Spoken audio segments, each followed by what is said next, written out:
আসসালামু আলাইকুম রহমতুল্লাহ। দুষ্টু গরুর চাইতে শূন্য গোয়াল অনেক ভালো, এই প্রবাদ বাক্যটার সাথে আপনারা সবাই পরিচিত। কিন্তু একজন খামারির কাছে এই প্রবাদ বাক্যটা সবসময় উল্টো। কারণ আপনারা যারা গরু পালন করেন বা গরু লাভার আছেন বা খামারি আছেন, তারা জানেন যে শূন্য গোয়াল আসলে কতটা কষ্টের এবং এই খামারটা দেখতে কতটা খারাপ লাগে। তো আমরাও চেষ্টা করতেছি আমাদের ফার্মের নতুন গরু উঠানোর।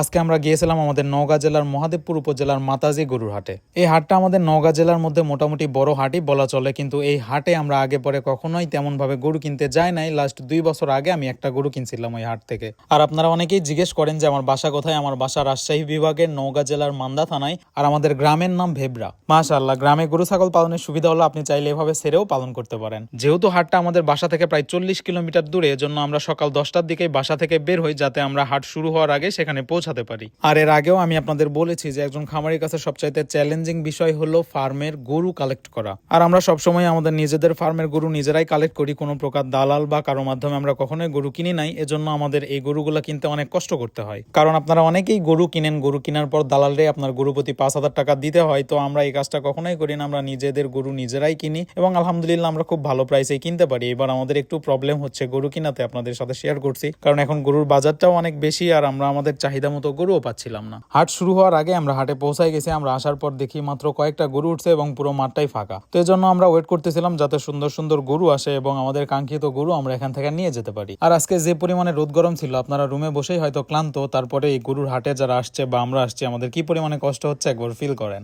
এজন্য আমি আমার ভিডিওতে বারবারই বলি, ফার্ম করার জন্য শুধুমাত্র টাকা আর ইচ্ছা শক্তি থাকলেই হবে না। আপনি একজন আদর্শ খামারি হইতে হলে প্রচুর পরিমাণে ধৈর্য এবং পরিশ্রম করার মানসিকতা থাকতে হবে, নিজের চেহারার মায়া ভুলতে হবে এবং গরুর সাথে আপনাকেও গরু হইতে হবে। তো আস্তে আস্তে হাটে সুন্দর সুন্দর গরু উঠতেছিল এবং কালকে আমি যে স্টোরি দিছিলাম আমাদের স্থানীয় বাজার সতীহাট বাজারে এই গরুটার দাম আমি 70,000 পর্যন্ত বলছিলাম, দেয় নাই। তো তারপরে আজকে গরুটা আবার এই হাটে উঠাইছে। তো কষ্টের কথা হলো এই গরুটা আমার চোখের সামনে 74,800 টাকায় বিক্রি হয় এবং এটা নিয়েছে একজন ব্যাপারী। উনিও হয়তো কোনো খামারের কাছে লাভ দিয়ে বিক্রি করবেন, কিন্তু আমার কাছে এতটুকু বাচ্চা এত দাম দিয়ে নেওয়া যৌক্তিক মনে হয় নাই। তো হাটে কয়েক ঘন্টা ঘোরার পরে আমাদের যে কয়টা গরুই পছন্দ হয়েছে প্রত্যেকটারই প্রায় খুরা রোগে আক্রান্ত ছিল। এই জন্য আমরা এই গরুগুলো নিই নাই, কারণ দেখে শুনে অসুস্থ গরু নেওয়া যাবে না। আর আপনারা যারা এই টাইমটায় গরু কিনতেছেন অবশ্যই অনেক সতর্ক থাকবেন, কারণ আমি আমার অভিজ্ঞতা থেকে বলতেছি, আমি লাস্ট 3 দিন বাজারে ঘুরলাম, বেশিরভাগ গরুই অসুস্থ এবং বেশিরভাগ গরুই খুরা রোগে আক্রান্ত। তো আপনারা অবশ্যই দেখে শুনে গরু নেবেন, কারণ আমি 3টা গরু পছন্দ করছি, 3টাতেই খুরা রোগে আক্রান্ত ছিল এবং ল্যাম্ফির যে কাটা দাগ এগুলো তো আছেই। অবশ্যই আমরা যারা কুরবানি কেন্দ্রিক গরু পালন করি এই ল্যাম্ফির দাগ বা শিং ওঠে না এই টাইপের গরু ইগনোর করতে হবে। তবে মাশাআল্লাহ এই হাটের পরিবেশটা অনেক সুন্দর ছিল। এখানে পুরাতন কয়েকটা করই গাছ ছিল যেগুলো মানুষকে খুব সুন্দর মতো ছায়া দিচ্ছিল এবং মানুষ একটু আরামদায়ক ভাবে গরু কেনা বেচা করতে পারতেছিল।